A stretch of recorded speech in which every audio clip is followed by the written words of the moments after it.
Amigos, irmãos, estamos aqui em Istambul, uma das cidades da Turquia, e queremos, nesse momento, passar mais algumas informações, uma palavra da Bíblia. Mas antes, vamos orar.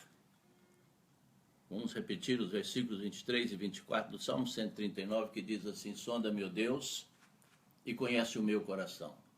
Prova-me e conhece os meus pensamentos. Vê se há em mim algum caminho mau e guia-me pelo caminho eterno. Nós vamos falar sobre fé. O que nós vemos hoje é muita gente ensinando sobre fé, baseado na palavra do Senhor, quando diz que se você tiver fé do tamanho de um grão de mostarda, pode pedir o que quiser que lhe será feito. Mas quem é que sabe esse tamanho de grão de mostarda de fé? O que Jesus queria dizer com isso? E a Bíblia também fala que nós podemos pedir que alcançamos, mas nós vemos hoje que não é assim. Não é assim. Nem todo mundo alcança. Nem todo mundo tem o que pede. Nem todo mundo alcança o que pede. Não é? Ninguém ora mais do que os muçulmanos. Nós estamos aqui numa terra de muçulmanos. Eles oram 4, 5 vezes por dia, de joelho. As mesquitas tocam o sino, eles cantam. Eles são fervorosos nas suas orações, os católicos são fervorosos nas suas orações, rezam por tudo quanto é santo, a mãe de Jesus repete a Ave Maria, fica de joelhos e não alcança muitas das vezes nada, fica na pobreza, parece que Deus não lhes ouve e não ouve mesmo, porque as orações deles não são corretas, não são certas. Não é assim que funciona.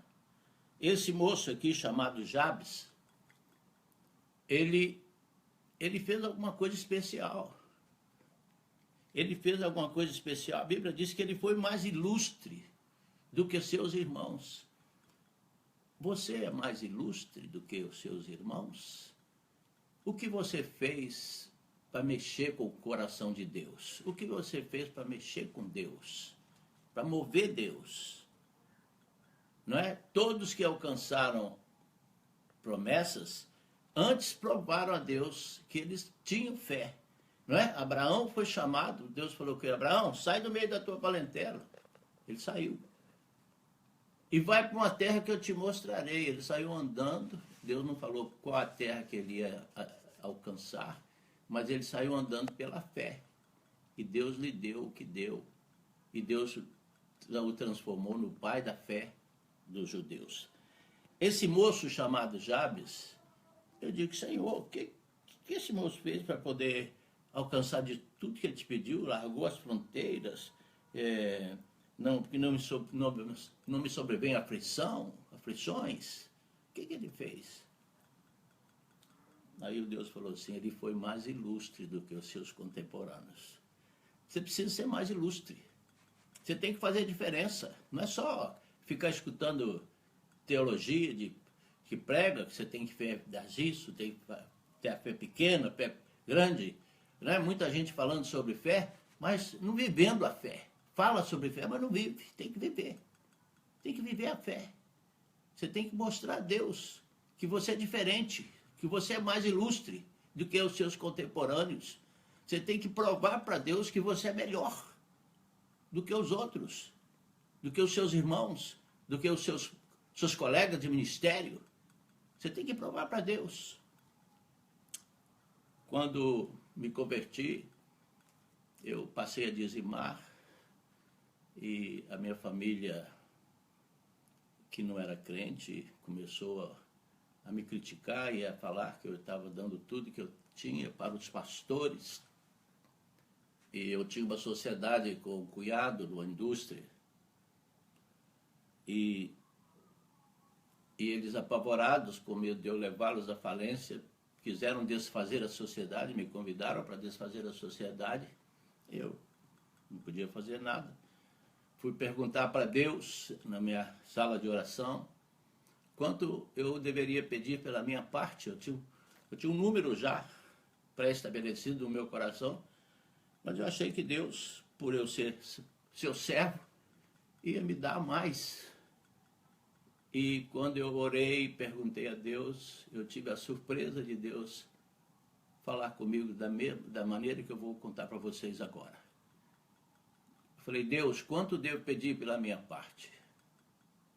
E a resposta veio, nem um níquel sequer. Falei assim, diabo, não estou te perguntando nada, estou perguntando para Deus. Quanto, Senhor, quanto eu devo pedir pela minha parte? E novamente, nem um níquel sequer. Eu digo, a voz é de Deus, mas a mensagem é do diabo. Ele é que quer me ver pobre. Se eu der tudo para ele, eu fico sem nada. Aí eu parei um pouquinho, falei, não fala aqui não, Deus. Aqui também o diabo fala. Eu tenho uma Bíblia nova lá na minha caixa de Bíblia, vou pegá-la e vou abri-la em algum ponto, ouça bem, e vou colocar o meu dedo em algum lugar, se o senhor não falar o porquê que o senhor quer que eu dê tudo e eu fico sem nada e ele com tudo, eu não vou fazer isso. Só se o senhor me falar na Bíblia. E tem mais, não vou perguntar de novo. Peguei a Bíblia, vi mudando ela de posição, abri, pus o dedo. Debaixo do meu dedo estava escrito assim, para que eles não te digam, eu te enriqueci. Eu falei, bom, eu tenho dois caminhos. Deus sempre põe dois caminhos na sua frente. Você que está me ouvindo. O caminho da fé e o caminho do homem. Não é? Como no caminho de Emaús, Deus fez menção que ia passar adiante e os seus discípulos o constrangeu a ficar com eles. E ele ficou. Você tem que constranger Deus a ficar com você. Eu digo, eu tenho dois caminhos. Ou eu fico com a promessa de Deus e sem nada, ou eu fico com dinheiro sem a promessa de Deus.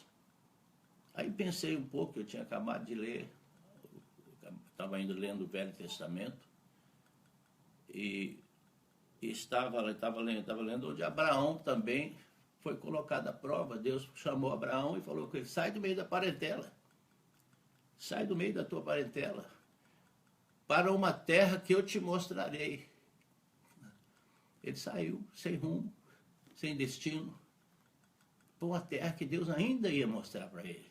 Ele creu no invisível e assim Deus deu a ele a terra prometida. Bem, eu disse para Deus,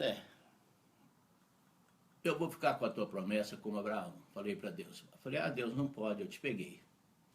Eu sou casado com comunhão de bens e a minha esposa é dona da metade do que eu tenho.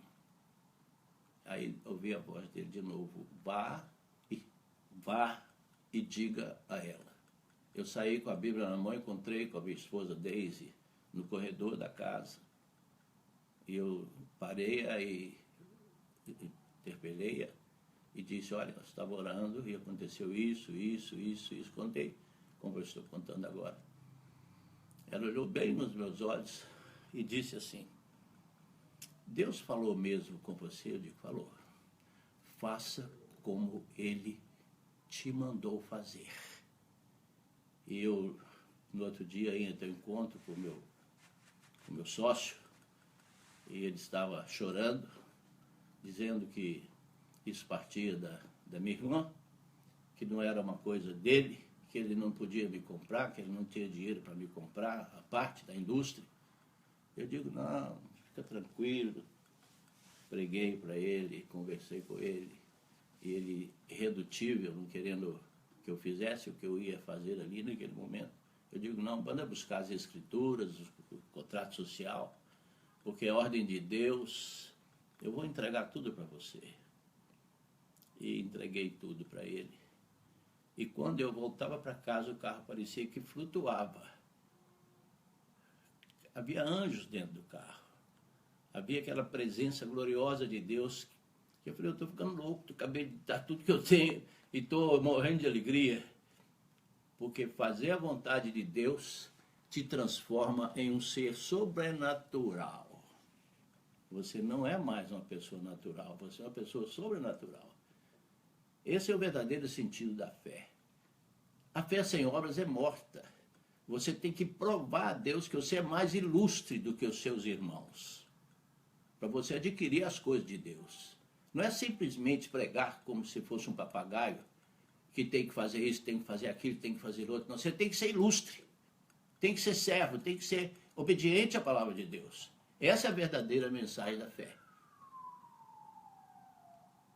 Fica aí essa palavra. Eu tenho muito para falar ainda, mas eu não quero cansá-los, mas quero deixar bem claro que Deus é um Deus das coisas impossíveis. Hoje, depois de 43 anos, eu estou recebendo a promessa de Deus. Estou aqui em Istambul, aqui na Europa. Nunca vi nessa cidade. Estou aqui esperando uma bênção que, se eu contar, você não pode acreditar. É algo sobrenatural de Deus. Algo sobrenatural de Deus para abençoar muitos irmãos. É algo sobrenatural. Eu não vou contar, porque é segredo. E é segredo meu com Deus. Mas é uma coisa maravilhosa. É uma coisa linda, é uma coisa inexplicável. A minha família não acredita, mais uma vez, no que está acontecendo comigo. Eles não acreditam, mas eu vou levar a prova na mão para abençoá-los. Espero que você tenha entendido. Há muitas palavras na Bíblia sobre fé, conferencistas falando sobre fé, muita gente pregando sobre fé, mas nenhum deles ainda falou que você tem que ser mais ilustre do que os seus irmãos. Nenhum deles falou por isso ainda. Eles pregam tentando convencê-los pela mente, mas não é pela mente que você alcança Deus. Você alcança Deus pelo coração, pela fé, fazendo aquilo que é da vontade de Deus. Não adianta nada você dizer que tem fé e não viver a palavra de Deus, não viver a fé que você prega. Entendeu? Você tem que viver aquilo que você prega. Você tem que mostrar que você é mais ilustre do que os seus irmãos, que você é uma pessoa diferente para Deus. Você tem que fazer a diferença diante de Deus. Isso aí, eu acredito que se você fizer isso, irmãos, você vai adquirir de Deus o que você pretende. Fica com Deus, Deus abençoe, fica com essa palavra, medita nela. Está em 1 Crônicas, capítulo 4, versículo 9 e 10. Eu sempre parei nessa mensagem aqui e digo o que esse homem fez para poder adquirir de Deus tudo que ele pediu. Deus lhe deu tudo que ele pediu. Falei assim, eu também tenho que, alguma coisa tem que acontecer aqui. Porque ele não fez, a Bíblia fala que ele adquiriu tudo que pediu a Deus. Mas tem um detalhe, ele fazia diferença. Você tem que fazer a diferença. Você tem que ser diferente. Deus abençoe. Fica com Deus. Em nome de Jesus. Amém.